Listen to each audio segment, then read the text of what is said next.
Good day guys, welcome back to the channel. It's almost December, can't believe 2023 has passed by so quickly. This year I've not actually produced many videos, I've been tied up with work and so on, but I'm hoping to actually come back and get more stuff done. Anyway, for today what we're going to talk about is my new toy, which is the DJI Mini 4 Pro drone. And what we're going to focus on today is how we mount this to your motorcycle so that when you're riding, you could do some really cool shots. And it's important that we mount this to the bike. And if you're up for that, so let's talk about this. Grab a cup of coffee and let's do this.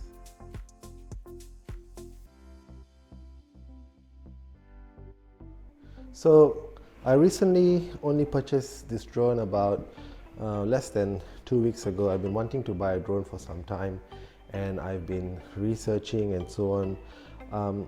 I was going to get the DJI 3, but one of the things that actually put me off with that drone is it didn't have reverse sensors, if I'm not mistaken. It only had one side of the sensors. Well, the DJI Mini 4 Pro actually comes equipped with sensors all over. So there's forward sensors, reverse sensors, there's also sensors at the bottom, which makes inexperienced pilots like me more confident to fly this drone. Now I have been playing around with this. I did recently just start up a new channel for my kids soccer team, and last week I took the drone there and get it to fly to just film them playing football. And look, it was really good. It was very easy to fly. I'm not going to talk about how to fly drones and stuff like that because I'm also learning and this is all new to me. But what I want to talk about is just a few things that I've done so far to date that I'm eager to share with you guys. Some of you are probably better drone flyers than me, but maybe you're not aware of these possibilities, so let's talk about this.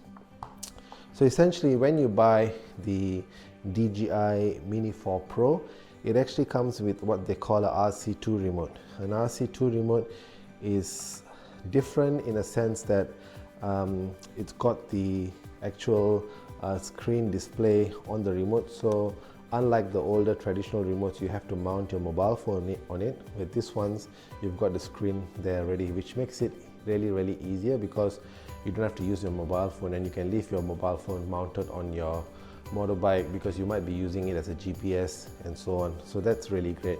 Now the DJI started with this version of remotes. I think they've had it for many other series before, but for the Mini series they started it on the Mini 3 Pro last year, and that was the DJI RC1 remote. Now the difference between the RC1 remote, it doesn't have these antennas, whereas the RC2 remote has got these antennas, which from my understanding, this actually allows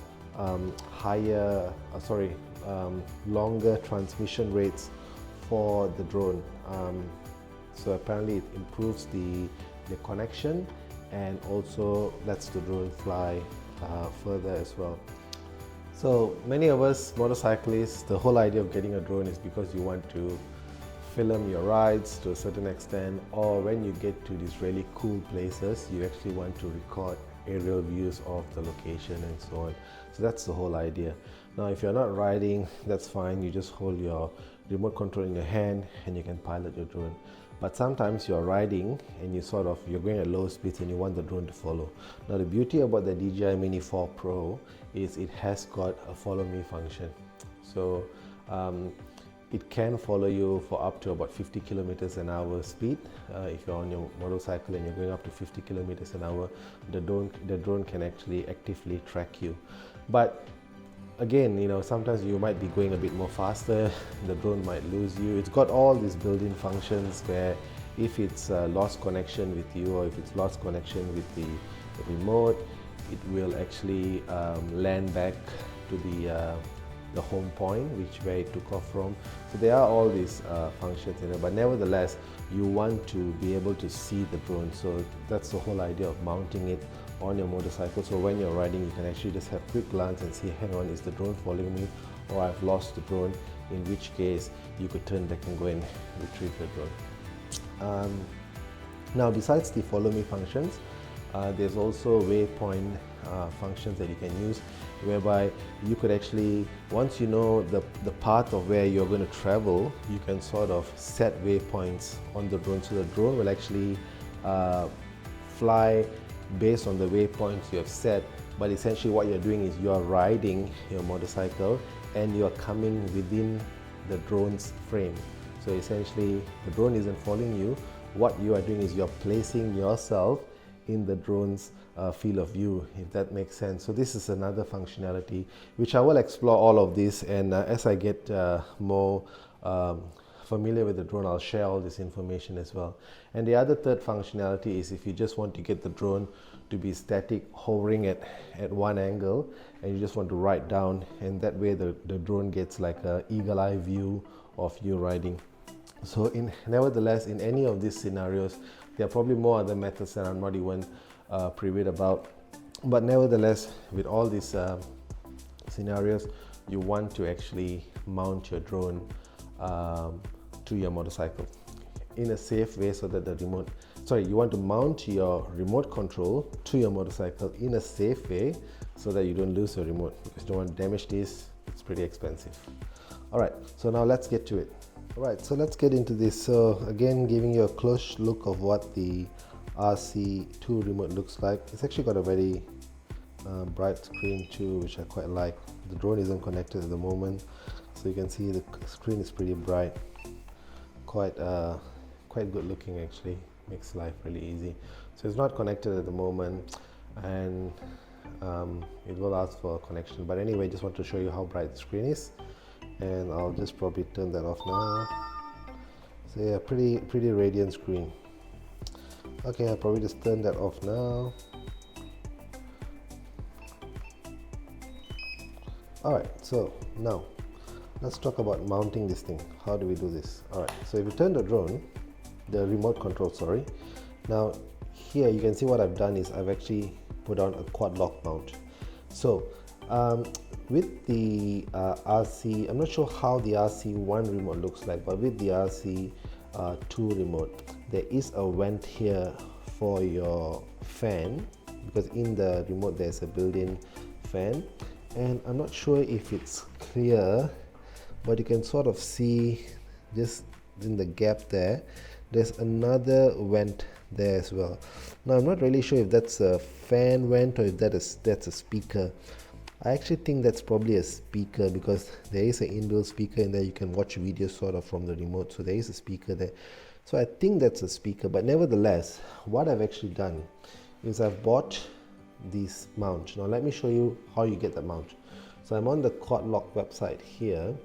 So all you do is you go under accessories, and scroll down, and what you want to look for is the universal adapters. So let's go into that, and essentially they've got a video, but what I want to show you here is that they've got two different versions of the adapters. So you can see here it says pick a type, and there is a Mac compatible one, and there's an original universal adapter. Now I actually have purchased the original universal adapter. You can possibly try the Mag one as well, but I actually think that the Mag one might actually be a bit too big, because looking at this image here, you can see how it's relatively quite big, and I'm not entirely sure if it will actually fit here, and I'm also sort of wondering if it's going to actually obstruct these buttons and the fan there. And so I think the safer bet is if you get the original universal adapter instead, so which is the second one here, which I'll show you a picture. That will be this one. This here in the picture is the original universal adapter. Now regardless of the Mag ones are for normally the MagSafe adapters, which is magnetized, but nevertheless if you bought the Mag ones, you could still use it with your conventional Quad Lock adapters as well, mounts as well, so it works vice versa. Nevertheless, I went ahead with the original universal adapter. Now you can order it online. It's only about, how much was it? It's only about $13, so it's fairly cheap in price. And all you do is it comes on a 3M tape. You clean the back side of this and you stick it on. So it has, you leave it for about 24 hours and then it should be good to go. I think it's cured pretty well, this one. I was quite happy with it. And I sort of did like a quick test as well. It's actually quite stick pretty well, and it's not going to go anywhere. So that's pretty impressive really, in my opinion. So now let's get to the bike. So here we have my lovely GS. Let's put these things on the safe first.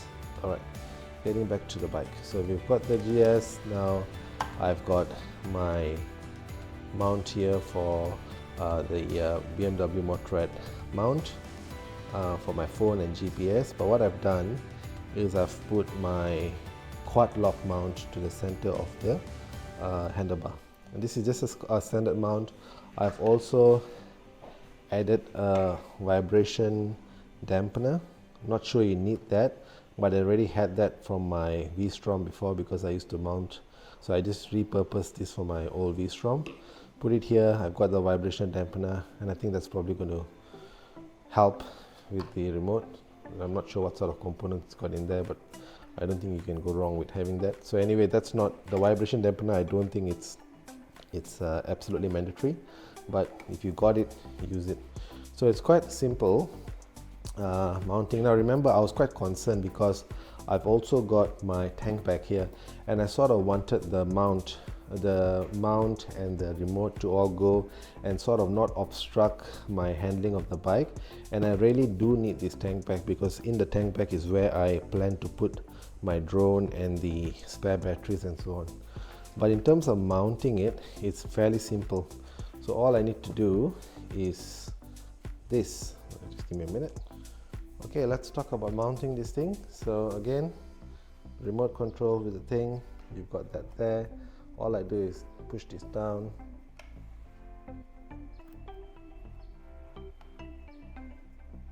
It's a bit hard to do because I've got the camera in my way at the moment, but anyway, shouldn't be that difficult. There you go, it's in.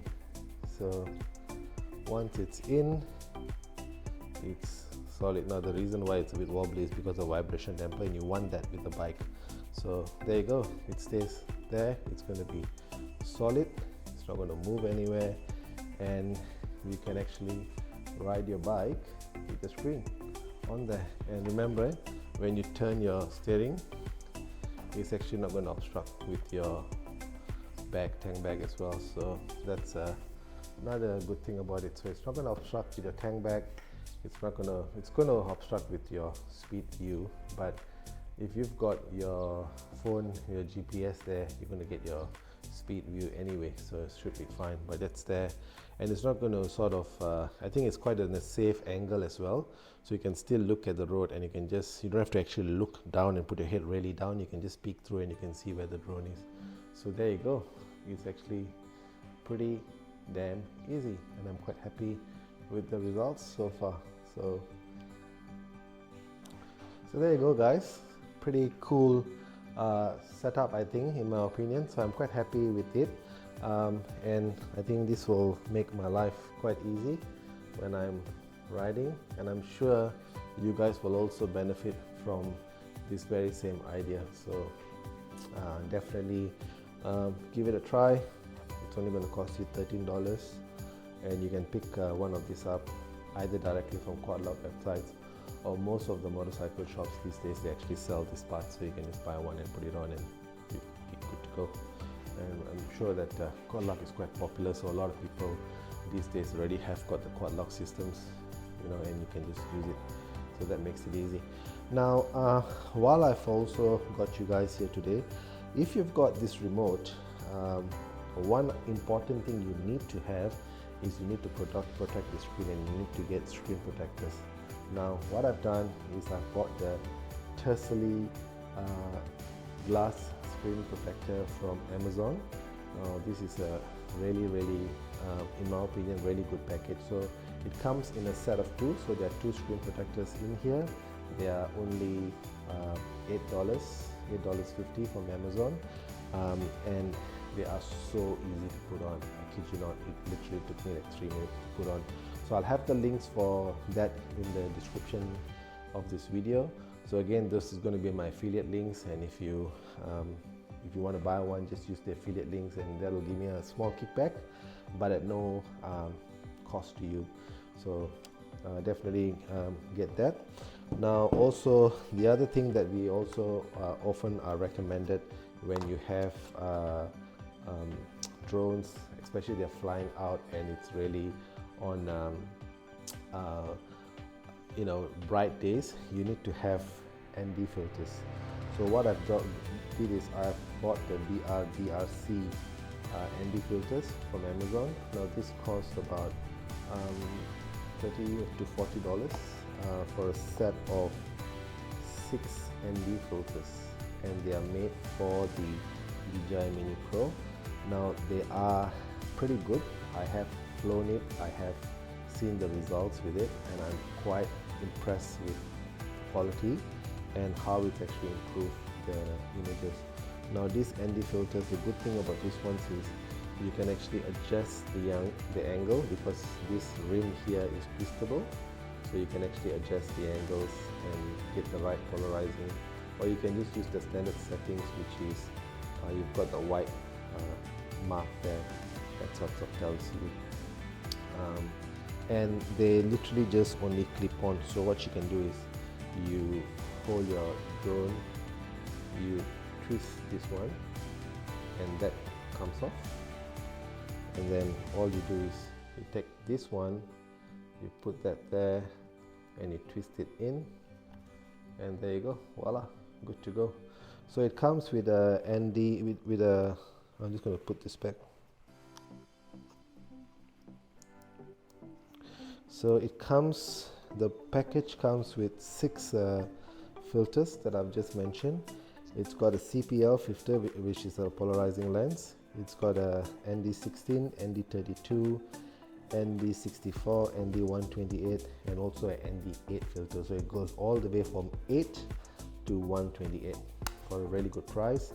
So if you are looking for ND filters for your drone, give this brand DRC a try. They are fairly reasonable in price, and I've got the links in the description below for you to purchase. So give that a go. So there you go, guys, we are almost done. Before I let you go, there's just one more last thing I want to speak to you about. So I've just started a new initiative on my YouTube sort of pathway, which is I am now starting to write, and I want to write posts or blogs. It's more like blog posts and so on, to share with you guys, you know, my thoughts and things that I find interesting about the motorcycling world. So essentially the platform that I'm using is Buy Me a Coffee platform. So this is a platform that is available to creators and anyone out there who would like to use it. The platform is readily available, but I'm making use of that platform now to share my posts and so on. So I'm just going to take you there to show you what this is all about. And here we go. So this is my Buy Me a Coffee page. Let me just move this a little bit, so hopefully that's clear to you guys. So essentially I've got this page here. At the moment I've got about 5 supporters, and essentially it links to my YouTube page, so you can watch my YouTube videos. And also what I intend to do in here is I tend to put blog posts. So there is a blog that I've done on my the DJI Mini, for example, and if you open there is an article that I've written about it, put some pictures, you can comment and so on. And here there are also other blogs that I've sort of written. So there's one that I've wrote about a very good friend of mine, Graham, who is a good fellow rider. So there are a few plans I have in mind at the moment with this platform, and I plan to grow it and plan to share my thoughts. So this will be a good opportunity for me to keep in touch with my viewers, and the idea is to share my thoughts as frequently as I can. There's also a gallery tab where there are pictures and so on that I sort of put on as regularly as I can. There is an option for you to become a member, and at this moment it's only $2 a month, and this is for founding member, and I'm limiting it to only 10 people for now. And when you're a founding member, there are special perks that you will get as well, and which I've detailed in here. And if you would like to contribute to my work, and if you feel happy with what I'm providing and my videos and so on, you can always buy me a coffee. It only costs you $5 to buy me a coffee, and that support goes towards the channel, and it helps me get more gear, and I suppose gives me a bit of encouragement to continue working with YouTube. So just wanted to share this with you. And look, if ultimately I would really appreciate it if you could go and check it out, like the post, even if you just wanted to join as a follower, in which you can just go into when you go into the page, you just go up to the three dots here, you click that, and there should be a follow function there. So it would be appreciated if you guys could follow, and that's it for today. So there you go, guys. That was my short quick video on mounting your RC2 remote on your motorcycle. Hopefully you find that helpful, and hopefully this is beneficial to you. And if you're looking for ND filters, or you're looking for screen protector for RC2 remote, I've got the links in there as well. My Amazon affiliate links are in the comment section. Now if you've liked this video, please give me a big thumbs up. Do like, do share, do subscribe, and I'll see you guys in the next one.